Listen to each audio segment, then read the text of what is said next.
everybody. Today we are going to start our salt dough birds. So hopefully you made the salt dough that was on the what we're going to do this week that I posted yesterday. If not, just come back to this video later and go on to Mrs. C's art class page and you'll be able to see the salt dough recipe. Have somebody, a parent, grandparent, older brother, sister, help you make the salt dough, and then you can watch the video and continue on from there. There's going to be 2 videos for these salt dough birds. Today's video is getting it ready. Tomorrow's video is going to be how to paint it and how to put string through it because it has moving parts. So let's get started.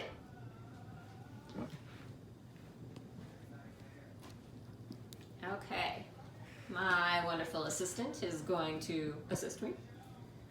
Oops, we're showing her feet. Sorry. I didn't mean to show your feet. Okay. All right, we're gonna do, the first thing you need to do is to portion off some of your salt dough. You're going to make a nice round ball about the size of a small orange, like if you've ever gotten the cutie oranges. And then once you've got that nice and rounded into a nice ball, you're going to try to flatten it out a little bit like a pancake, just using the palm of your hand and giving it some pushes. You want it to end up being about 1/4 inch thick, maybe a little bit more than that. You might be able to go 1/2 inch. I wouldn't go any thicker than that because it will take an awfully long time to bake this dough, because this is a salt dough recipe that requires to have it be baked to harden it up good for you. And as you can see, here is our little bird. This is what we're making. He's gonna have another piece that hangs from the top, and whoops, and so he'll hang with dangly feet. Okay, once you have that pretty rounded, you wanna make sure flattened out and kind of in a round shape. You wanna make sure the sides are smooth. So see how my lovely assistant is smoothing out the sides a little bit so they're not all cracked. You don't want them to have cracks in them, otherwise when they break, they can crumble. It's like it's kind of like a cookie, but it's not a very good cookie. So don't eat it. You wouldn't like it. Let's move this forward just a little bit. Does that be okay? Can you stand a little closer? Thank you. Otherwise we're showing more of the floor and less of what we're doing. Okay. How's that? That looks good. Okay. Now you can either take your big skewer, show them what the skewer looks like, that's a big skewer, or if you have handy, you could use a butter knife. You don't want to use a really sharp knife, you don't need one for this, and plus I don't want you to get hurt. So my lovely assistant, would you please show them a butter knife and how to do it with a butter knife? In case they want to do that, okay. And you're going to cut it right in half. Watching the fingers, not hurting yourself, nice job. Okay, so 1/2 of that we're gonna set aside. We don't need it right now. And now you have your other half. We're going to make, that is going to be the bird's body. So it's gonna end up going this way. For the bird's body, you wanna make sure it's smooth. There's no spots that are cracking on that as well.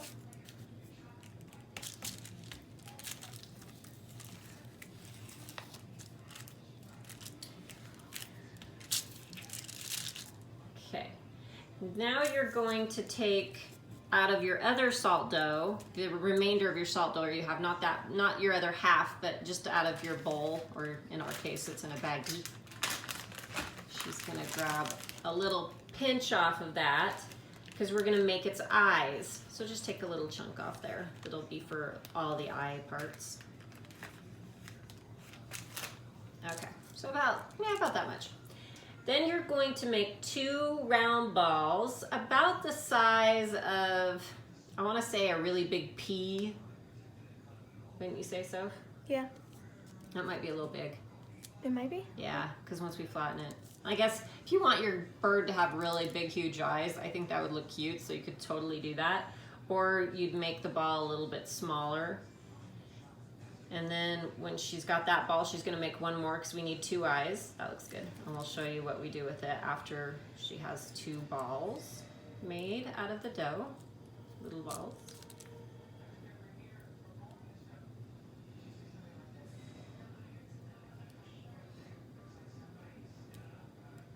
Okay, good.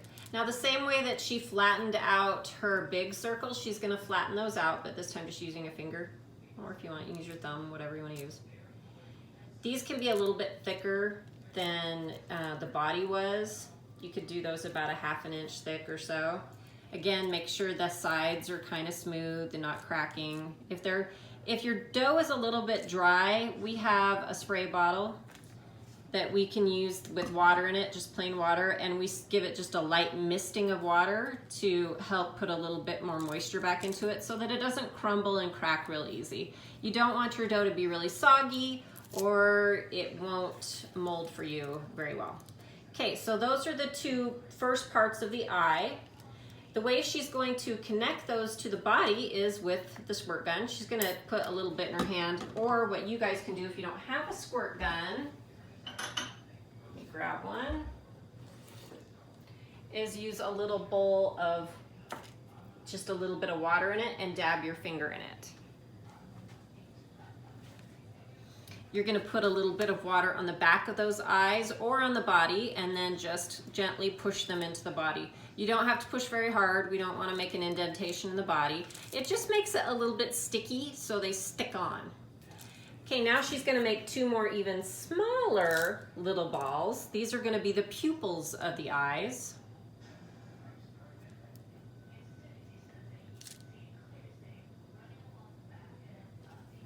I feel like maybe these should be even flatter. Okay. Oh, they're on there pretty good. They're stuck on there pretty good. Okay, that's good. That's good enough. You could make that first part of the eyes a little bit flatter if you don't want them that poofy. They look cute like this though. I want them poofy. I know. She wants hers poofy. Okay, and then you're gonna make two little small balls. These are definitely the size of a pea. And they're gonna be the pupils. And she's gonna do the same thing. She's just gonna dab her finger in water, put some water on top of the main eyeball, and then push it down into that, just gently into that so they have pupils. Okay, good. Now we're going to take another chunk off of our salt dough, not off that piece, and just out of the big thing of salt dough that you made. We're not touching our little side one just yet. This one has its own little purpose and we're not quite there yet. And what do I need to use it for? Okay, this one you're gonna take a small piece and you're gonna roll it like a snake. Can you show them what I mean by that? Okay. 1 second, I need to roll it into a ball. Start off rolling it into a ball and then just firm pressure on your palms. It starts to become a snake. And you go back and forth. Another way to do it would be to do it like this. And I use my fingers and I roll them on my fingers. And that way I can move my fingers along so that one part isn't thicker, because if you stayed over on this side the whole time, this end would be really thick and this would be skinny. So you want to make sure you evenly distribute the pressure in the rolling to get it to the right thickness. And you want it a little thinner than this. Sophie's getting hers is getting a little bit better than mine, so we'll end up using hers. And we don't want it to be too horribly long. This is going to be the beak of your bird. So she's gonna check and see if it's too long in just a second see if it's too long by bending it. And set it on the mouth and see if that's too big. It's a little big, huh? Wait. You wanted yours to be, don't do it that long. She was thinking of doing hers as a pelican? No. Crane. Which you could do, but I want her to show you how you guys should do the length. She can switch it before we bake it. Okay, so there's your little beak. You can make the ends more pointy if you want right here to give it more of a pointed look of his beak. You can even squeeze the end. Move your hand, sweetie. Move your hand, move your hand. You can squeeze a little bit right here to get more like a more pinched look so it looks a little more like an open beak. Okay, and she's gonna fasten that on the same way she did the eyes, dipping her finger in water, getting it wet, and then gently pressing it into position on the body. Remember, we don't wanna push too hard because we don't wanna squish it. You're not, I'm just making sure they know. Okay, now we're gonna take that other piece, that half a circle we had left, and we're gonna roll that bad boy into a ball.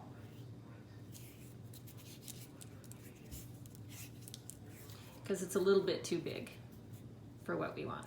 Remember, if it's starting to dry out, you can mist it with a little bit of water. There we go.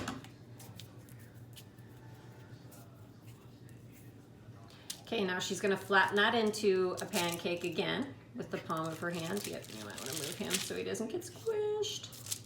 We are doing this on wax paper or parchment paper because we don't want the dough to stick to our countertops. You could also use a plastic cutting board. You could do it on tin foil if you don't have anything else. It will stick to countertops probably a little more than you would want it to.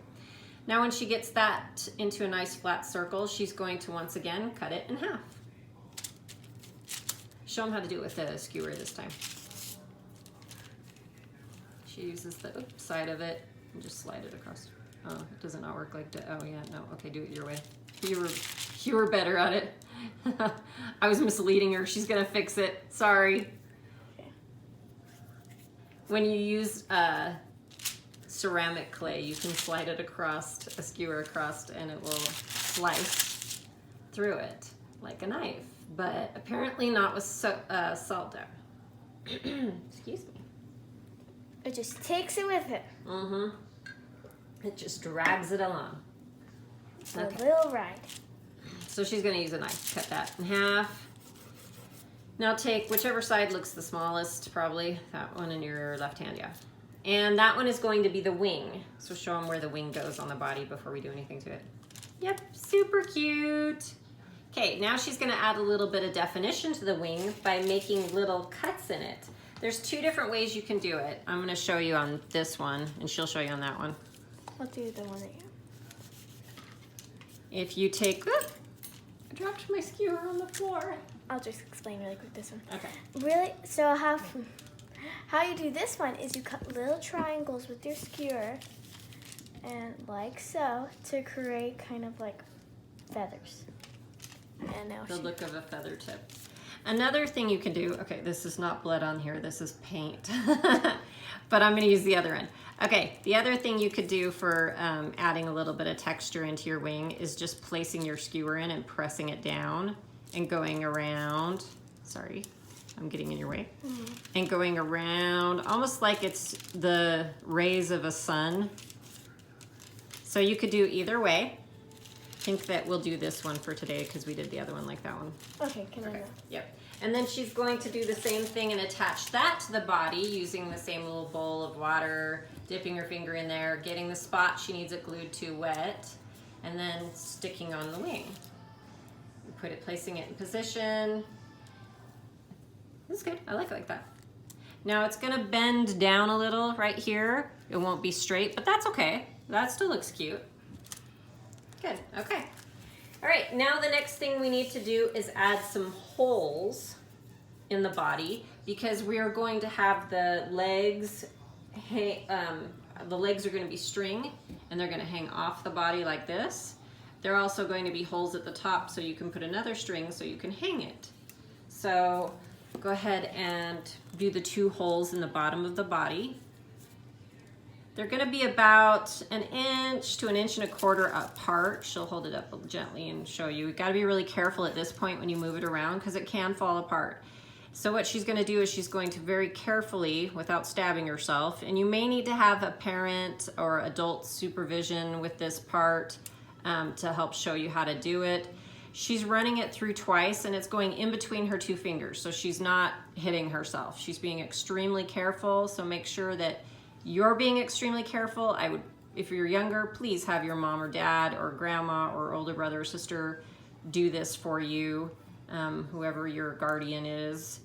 And she's sliding it through a couple times because we need those holes to be pretty big. And when we bake this, they're gonna start to seal up a little bit. Fortunately, this doesn't bake hard as a rock normally. And so we should be able to help put those holes back in if they get too small after baking, which we will show you tomorrow. Now she's going to add 2 more at the top, one right up next to that wing. You can even go through the edge of that wing. And then she's gonna do one, let me see where that one hit. Let's do one right here. We're gonna do these a little closer together. Normally I would have this a little bit further apart, but let's go ahead and do it there. It's about the same distance as the legs. If you have more room at the top, you might want to have your holes at the top be about that far apart versus this far apart, which is what the legs distance between the holes for the legs would be, about an inch. It'd be more like 1.5 inches to 2 inches for the upper part on top, but we kind of had our wing in a position where we couldn't do that, so we're gonna do it the same distance as the leg holes. So now we're done with this part. We need to make the feet. So any of her remaining dough that she has, she's going to make 2 little gumball sized balls. And again, if your dough starts to crumble, crack, starting to get too dry, just lightly mist some water on it. If you don't have a spray bottle, you could take it and just very lightly dip a corner into there and kind of rub it onto that end and move it around. And when you start to move it and roll it, I'm doing it one-handed, you'd probably have to, it will soften it back up again. Because we don't want cracks like this in the dough.